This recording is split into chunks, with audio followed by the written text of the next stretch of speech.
Hi, hello. Welcome to another episode of Isaiah's Newsstand. It's your host, Isaiah Edwards. The date is March 17th, 2024.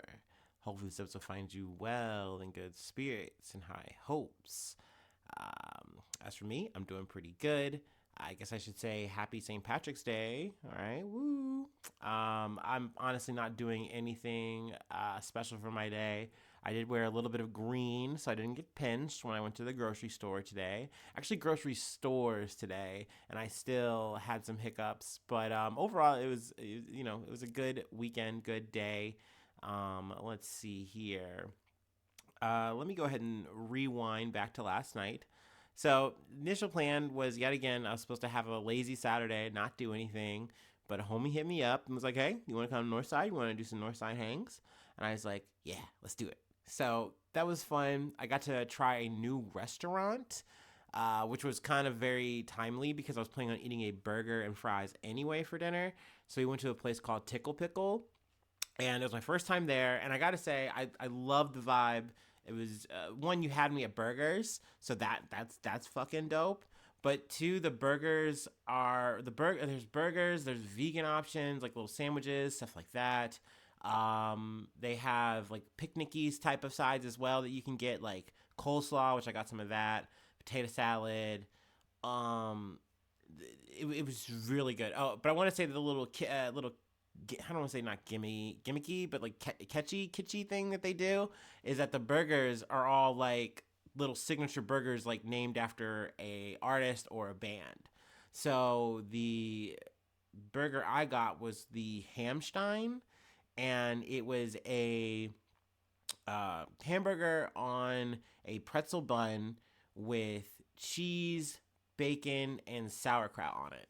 And I gotta say, that was a banging ass burger. It was very good. And then I also got a side of fries, and then I said the coleslaw. It was very good. I will say the fries. I forget what they were like Rally's fries actually. So that was like a plus. Love that. And then the coleslaw was wet, which I think generally people like their slaw extra wet, really wet. I'm overall I like a dry slaw actually, but I've come to like be like, hey, if it's wet and good, not like wet and goopy, then I'm happy. And this was just good wet. So it was also wet and spicy, which I was like, okay, I see you, Tickle Pickle. All right, so I will definitely be going back there as well.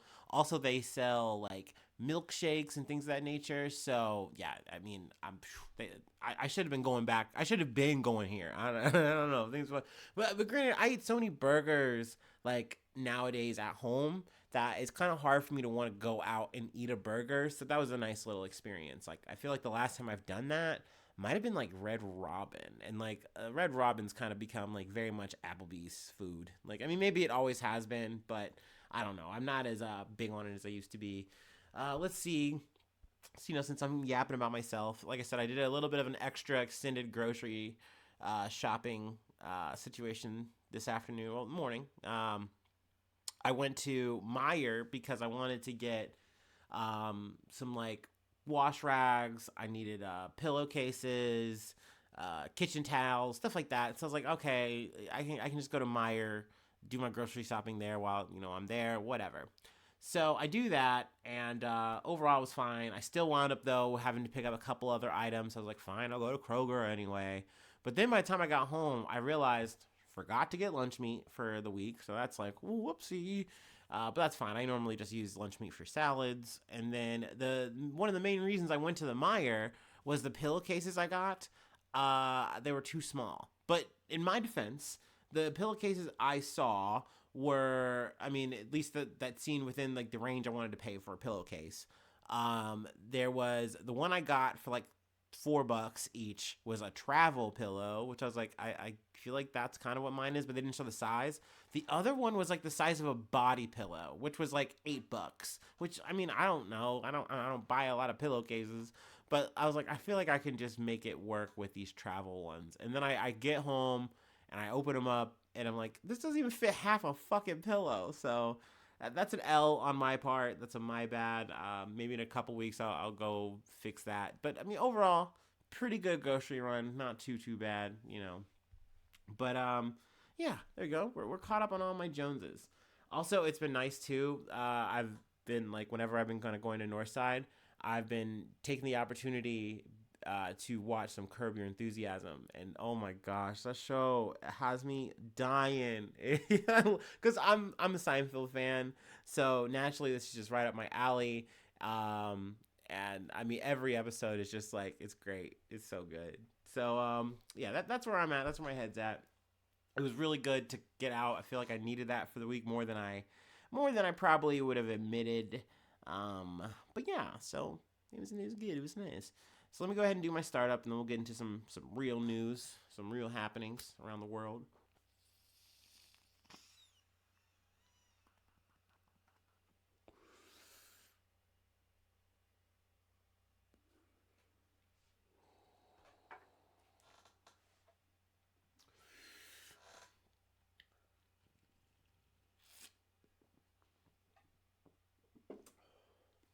Oh, a bit of weather reporting. I will say, the temperature, it dropped. That was a bit of a bummer for me. I had a nice little sweater going, and I was like, I don't need no jacket. I'm gonna wear my nice little sweater. And I thought I could hold on like 50 something degrees, but man, 50 degrees with that little wind chill, ooh, I was shivering. But hey, like I said, we made it through. Made it through the night. Okay, enough ranting. From Reuters, Ukrainian drones attack refinery, target Moscow, disrupt power. Russia says.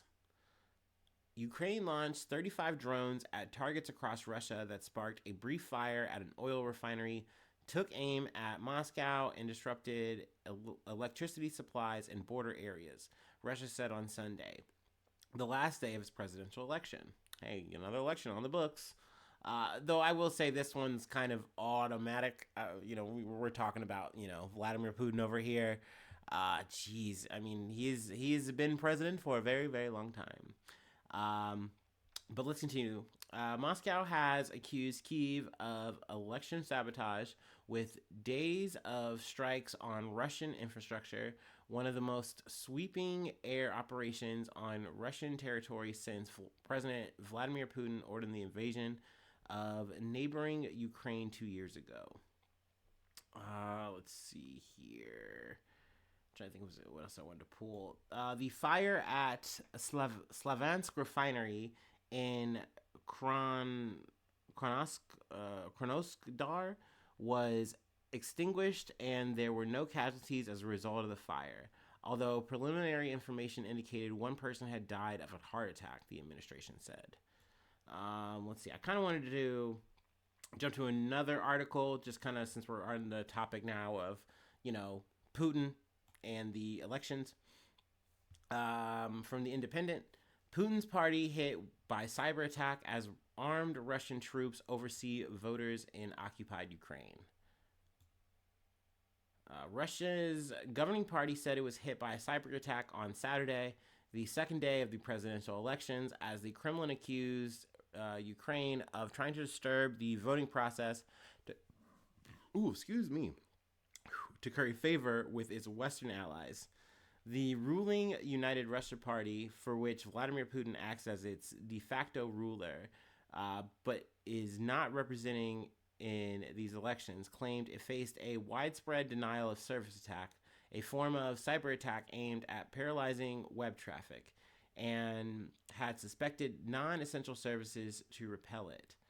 State agency RIA quoted a senior telecoms official as blaming the cyber attacks on Ukraine and Western countries. They did not provide evidence to substantiate this claim.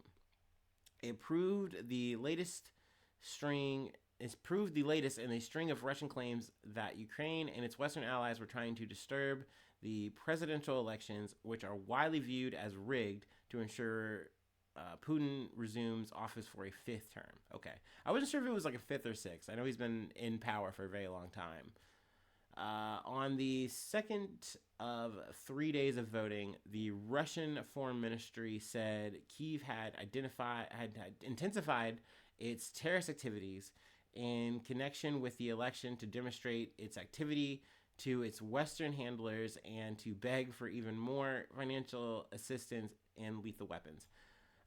I'm kind of chuckling at this just because there's always this like tit for tat, and they always have this thing where both sides like call each other terrorists and all this kind of stuff. And it's like, I mean, I totally get it. Obviously, you see the same kind of situation with Gaza and Israel, but it's always just like this verbiage back and forth, and it's always just like, yeah, but you guys are just gonna keep bombing each other and striking each other at this point. Let's see here. It comes as two people died as a result of Ukrainian shelling of the Russian city of Belgorod, according to the local officials. So the reason I wanted to kind of pull from this article as well. Though they do have like more statistics on the other article, but I didn't want to get in the weeds there. Let me see here. 5 people were also wounded when an Ukrainian drone hit a car in the village of Glotovo, about a mile from the Ukrainian border, a regional governor Vladislav Gladkov said.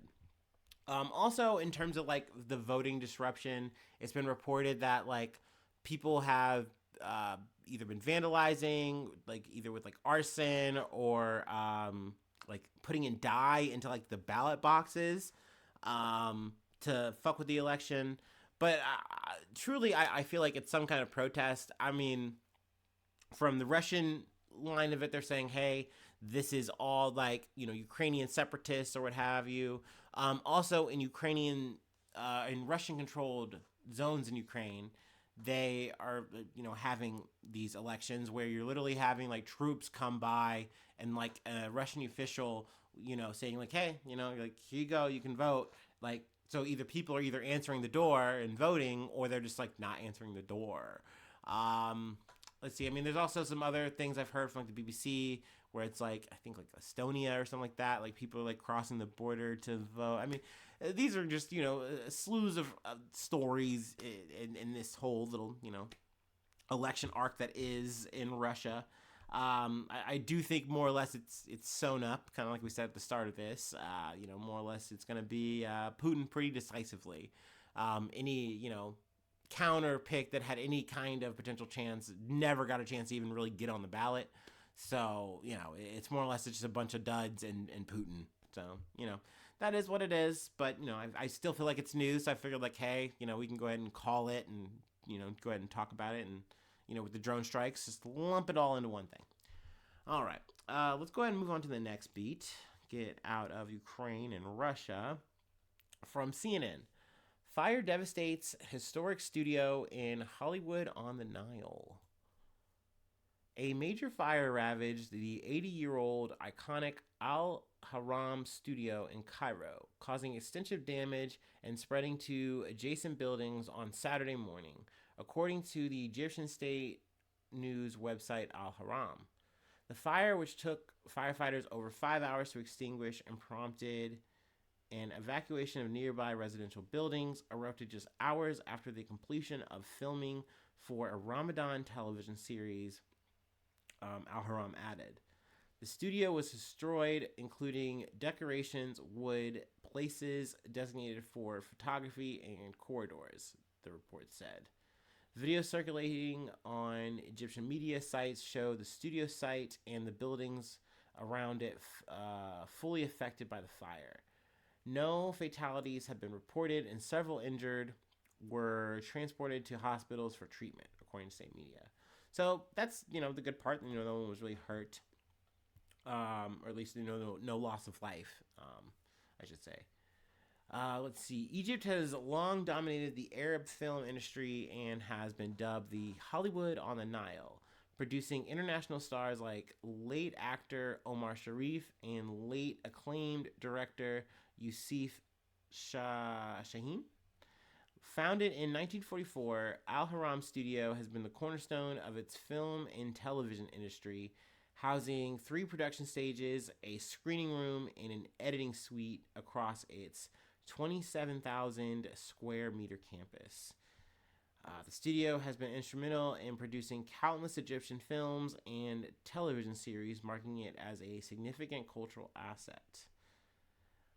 Let me see here. I think there were, Madabuli announced that each of the family affected by the fire in nearby buildings will receive 15,000 Egyptian pounds, about $300 to help rent apartments until their own are repaired. Granted, what is $300 in that real situation? But okay, whatever. The State Information Service said on Saturday.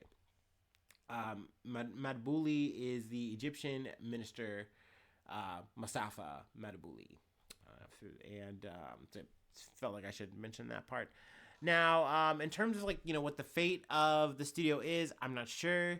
If I'm not mistaken, I know I'm kind of vaguely, hopefully not misquoting or misattributing here, from the BBC when I was listening when I initially heard this story on the podcast. But I think they were able any of the archive stuff. I think that they have backed up. I might not be 100% sure there, but I'm also not sure about what's going to be the fate of the studio. I know there's going to be an investigation launched on what caused the fire, what have you. Obviously, it's very unfortunate. You have a place that kind of carves out its niche and really sets itself up for a whole community of people to have entertainment, but then also to have careers and things of that nature. So something like this, going up in a blaze like this is very sad. It's very unfortunate. But hopefully, it can rise up like fucking Phoenix. But speaking of heat, speaking of fire, let's actually go to Iceland. A bit of an Icelandic update from the Hill. Icelandic volcano erupts, triggers state of emergency. A volcanic eruption in Iceland sent the country into a state of emergency overnight Sunday morning as lava flows barreled towards and narrowly missed a 3,800 person town of Grindavik. The eruption marked the fourth in 3 months. On the Reykjanes Peninsula in Iceland's southwest. Iceland's why can I not pronounce this word? Jesus. Meteorological, I'm butchering that, whatever, that's silly, office said the eruption began overnight with a nearly 2-mile fissure opening up in the earth and pouring out lava. So obviously that's very scary. This has been the biggest one of the 4. Luckily, no one has been reported hurt. Any of the people that kind of came back were obviously evacuated again. The person, though, is still missing that fell into the rift. I'm pretty sure we covered that before. I don't think that's new. There have been no confirmed deaths from the 4 eruptions, though one worker has been declared missing after reportedly falling into a volcanic fissure. Obviously, eyes are definitely on Iceland, on Grindavik. Hopefully, this shit dies down and stays died down. But I will say some of the shots are just so fascinating. To see just a ley line of fire and lava. It's cool. It's very mesmerizing. Hopefully, no one's, getting swallowed up, or hurt or anything like that. Obviously, it's very unfortunate, for any of the residents of this place to, be displaced by the situation, for sure. So that's why it's like I said, hopefully, this shit winds down so people can get back home and once again, rebuild, get that shit. Not to quote Joe Biden, but build back better. I don't fucking know. I wanted to try it outside of politics. It doesn't sound or hit at all, but anyway. All right, we have one more thing to cover before I let you go. I'm going to go ahead and say this headline because a weird ad pops up. Thank you, Business Insider. Business Insider India. Oh, fuck, it's doing it. I have to reload it. God damn it. Come on.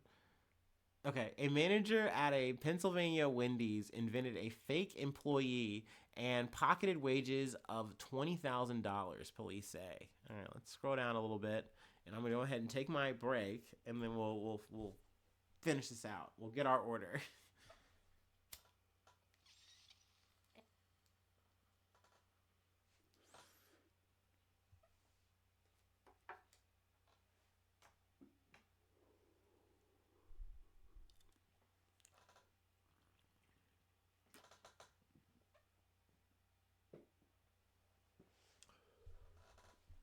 Okay.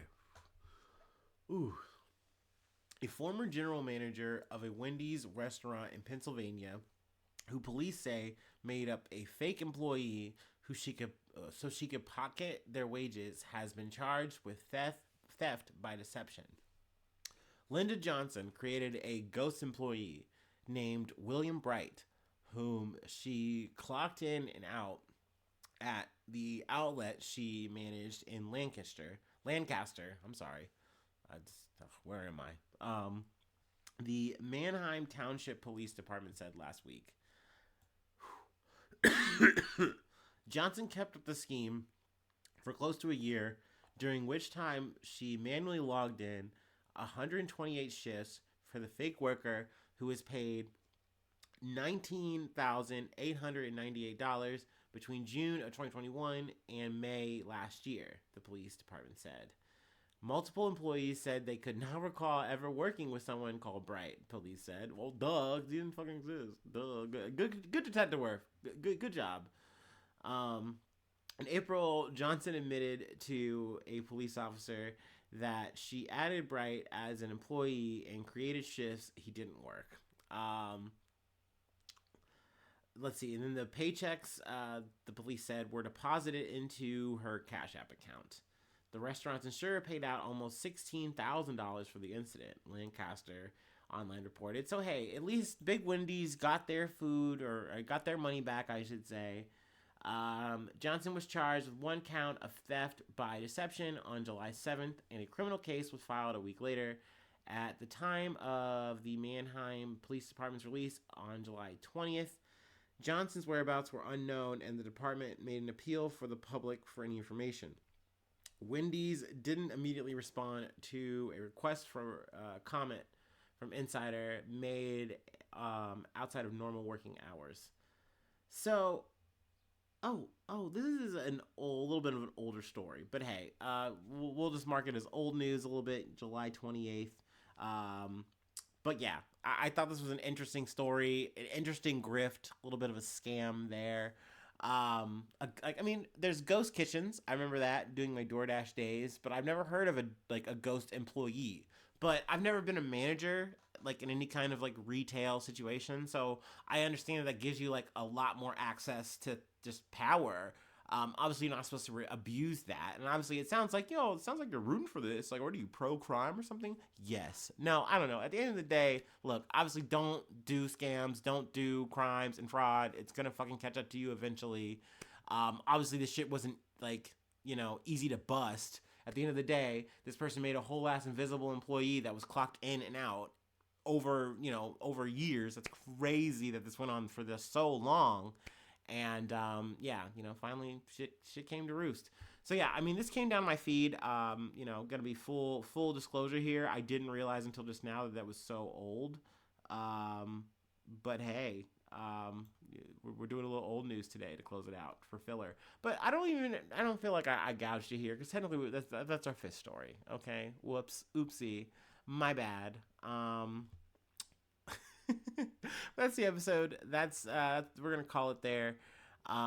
Thanks so much for tuning in. Thanks so much for being a friend, and hopefully I see you soon for some more good news. I love ya. Bye bye. Mwah.